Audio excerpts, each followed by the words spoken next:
हमारे रोज़मर्रा के जीवन में जहाँ प्यार और विश्वास जैसे सकारात्मक भावनाएं होती हैं, वहीं झगड़े होते हैं, अविश्वास, अनावश्यक तर्क, ईर्ष्या जैसी नकारात्मक भावनाओं का होना भी आम है, क्योंकि ये सारी भावनाएं हर इंसान के अंदर होती हैं।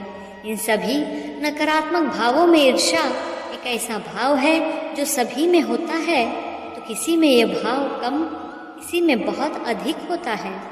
अक्सर ऐसा होता है कि हम उन लोगों से ईर्ष्या करते हैं जिनके साथ हम काम करते हैं या पढ़ाई करते हैं, खासकर उनसे जिनके साथ हम प्रतिस्पर्धा में हैं।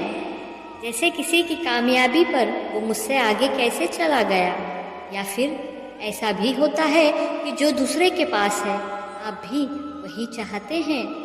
ईर्ष्या की यह भावना केवल प्रतिद्वंदी के साथ ही नहीं, किसी भी रिश्ते में आ सकती है। उदाहरण के लिए आपके भाई बहन, दोस्त, रिश्तेदार, आपका साथी, माता पिता और यहाँ तक कि आपके अपने बच्चे भी हो सकते हैं। इस भावना के कारण हम कभी कभी दूसरे व्यक्ति को इतना चोट पहुँचाते हैं जो उसके लिए बहुत दर्दनाक होता है। और मज़े की बात यह है कि हमें इसके बारे में पता भी नहीं होता। अब ये सवाल उठता है, ईर्ष्या जैसी नकारात्मक भावनाओं से कैसे निपटें? आइए जानते हैं कुछ 5 बातें जिनसे हम ईर्ष्या से छुटकारा पा सकते हैं। सबसे महत्वपूर्ण बात यह है कि आप अपने लिए खुद को समझें। अगर हमारे भीतर जो ईर्ष्या और जलन आती है तो इसके पीछे ज़रूर कोई कारण रहा होगा, और इस कारण को समझने के लिए ज़रूरी है कि आप कुछ देर अपने साथ बैठे और इसके बारे में अपने आप से पूछें। इससे भी ज़्यादा ज़रूरी है खुद को जानना। ये ज़रूरी नहीं आप अपनी इस भावना से अवगत हो, इसे महसूस करना बहुत ज़रूरी है। जब तक हम इस सत्य को स्वीकार नहीं करेंगे तब तक हम आगे नहीं बढ़ पाएंगे। इसलिए ज़रूरी है कि सच्चाई को स्वीकार कर आगे बढ़ें। ये भावनाएं कब और कहाँ से आती हैं? आमतौर पर कई लोग इस बात को स्वीकार नहीं कर पाते कि उनके अंदर ईर्ष्या की भावना बहुत अधिक होती है, और उनमें ईर्ष्या की भावना गलत है, क्योंकि यह भावना स्वाभाविक रूप से आती है। ज़्यादातर मामलों में हम ईर्ष्या की भावना तभी महसूस करते हैं जब हमारा आत्मविश्वास कम होता है और कुछ ऐसा होता है जिसमें हम में कमी होती है। ऐसी स्थिति में हम दूसरे से ज़्यादा जलन महसूस करते हैं। ऐसे लोग बहुत ज़्यादा सोचते हैं जैसे मैं अच्छा नहीं हूँ, हर कोई मुझसे बेहतर काम कर रहा है। ऐसे लोग बैठकर सोचते हैं, ख्याली पुलाव पकाते रहे और खुद को जज करते हैं। खुद को हारा हुआ बिल्कुल ना समझे।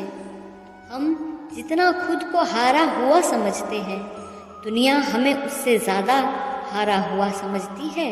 इसलिए कभी भी किसी और को या अपनी खुद की नकारात्मक भावनाओं को अपने ऊपर हावी ना होने दें। हम अपने दम पर अपनी वैल्यू बढ़ा सकते हैं, वो भी सिर्फ अपनी काबिलियत को समझकर। खुद को समझने के लिए आपको अपनी ताकत को समझना होगा। आप में ऐसी कौन सी खास बात है जो आपको आगे बढ़ने के लिए प्रेरित कर सकती है? आप दूसरों से बेहतर क्या हैं, इसे समझें और अपनी उपलब्धियों को बढ़ावा दें। ध्यान रखें कि दूसरों पर ध्यान केंद्रित करने से बेहतर है कि आप खुद पर ध्यान दें।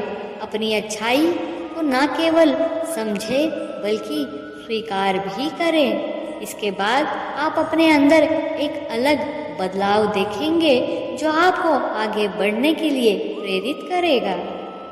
अपनी कीमत को पहचानें।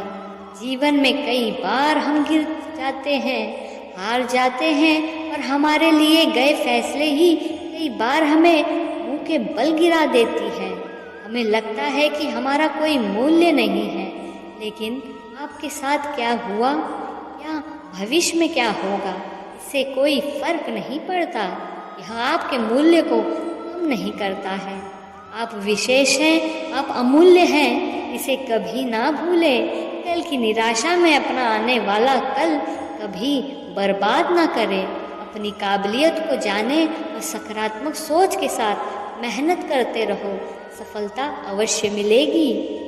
याद रखें कि आपके पास जो सबसे अमूल्य चीज़ है वो है आपका जीवन। ईर्ष्या एक कमज़ोर भावना है। हर भावना को महसूस करना बहुत सामान्य है। अपने आप को अपना सबसे अच्छा दोस्त बनाएं और फिर अपनी भावनाओं से निपटें। अपनी भावनाओं से जुड़ना बहुत ज़रूरी है। इसमें कोई आपकी मदद नहीं कर सकता। आपको खुद ही अपना हमदर्द बनना होगा, अपना खुद का दोस्त बनना होगा। आपको दूसरों से पहले खुद पर भरोसा करना होगा, उसके बाद आप अपने सबसे अच्छे दोस्त बन पाएंगे। अपने हर अनुभव से कब और क्या सीखना है, कैसे व्यवहार करना है, यह सारी चीज़ें आपके अंदर अपने आप आ जाएंगी। उसके बाद आप अपनी दुनिया के राजा बन जाएंगे।